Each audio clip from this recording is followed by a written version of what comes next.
Bună tuturor, sunt Mădă și astăzi citeam comentariile pe YouTube și am observat că aveți foarte multe întrebări legate de mine și am observat că unele întrebări se repetă, adică la același video primesc aceeași întrebare de 2 sau 3 ori și eu încerc să răspund la toate, însă m-am gândit că ar fi mai ok să răspund printr-un video, să elucidăm câteva mistere pentru că sunt întrebări pe care le citesc la absolut fiecare video. Și prima întrebare ar fi câți ani am? Am 18 ani, chiar dacă nu pare. Am citit un comentariu în care cineva spunea că aș avea 14 sau 15 ani.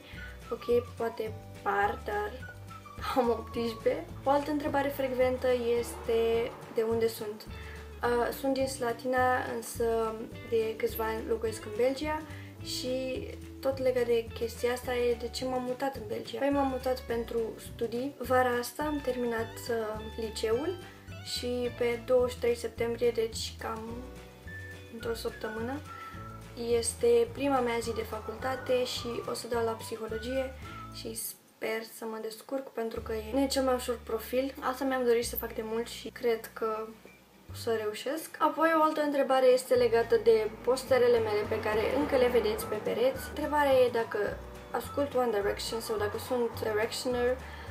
Adică acum vreo 3 ani, cred, era acea febră cu One Direction și deci eu eram obsedată de trupa aia și îmi cumpăram toate revistele posibile cu ei, aveam toate postele, mă uitam la clipuri cu ei și chestii. Însă de anul trecut am început să mă schimb puțin, adică gustul meu în muzică s-a schimbat foarte mult. Acum ascult mai mult death metal, reggae, jungle și drum and bass, hardstyle, deci ascult cu totul altceva.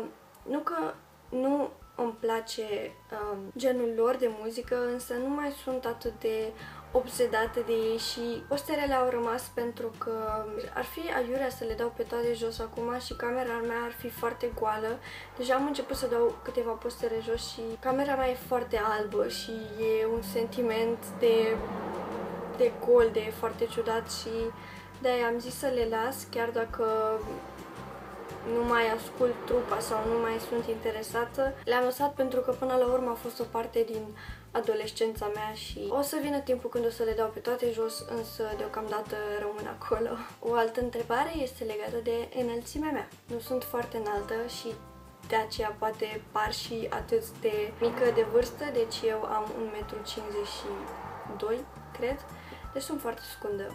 Și da, e foarte greu să-ți găsești încălțăminte, în primul rând, pentru că eu am și un număr mic, port un număr mic la pantofi și e destul de greu să-ți găsești haine, pentru că toate hainele vin lungi pe tine și largi și e greu, dar până la urmă m-am obișnuit și cei care mă cunosc și cei care mă acceptă așa cum sunt și am avut mult de suferit din cauza înălțimii mele, pentru că s-a râs foarte mult de mine în generală și chiar și aici câțiva profesori mi-au făcut remarci, însă am trecut peste pentru că eu oricum nu pot schimba chestia asta, adică e parte din mine și nu mă mai deranjează atât de mult. A întrebat cineva dacă eu fac provocări și nu fac așa ceva, adică am făcut la începutul când m-am apucat eu de YouTube. Deci nu, eu nu fac provocări. De ce? Pentru că, în primul rând, eu vreau să fac videouri cât mai originale, să fie ideile mele proprii, chiar dacă uneori mă inspir de pe YouTube și din alte părți, cum ar fi challenge-uri, pentru că eu nu am inventat challenge-urile pe care le-am făcut și, de exemplu, prank-urile pe care le fac cu Song League Pranks nu e ideea mea. Totul a început de la Mike Fox, eu am preluat și, da, dar adevăr și provocare nu fac. Și primesc foarte multe întrebări sau cereri să fac videouri cu familia mea.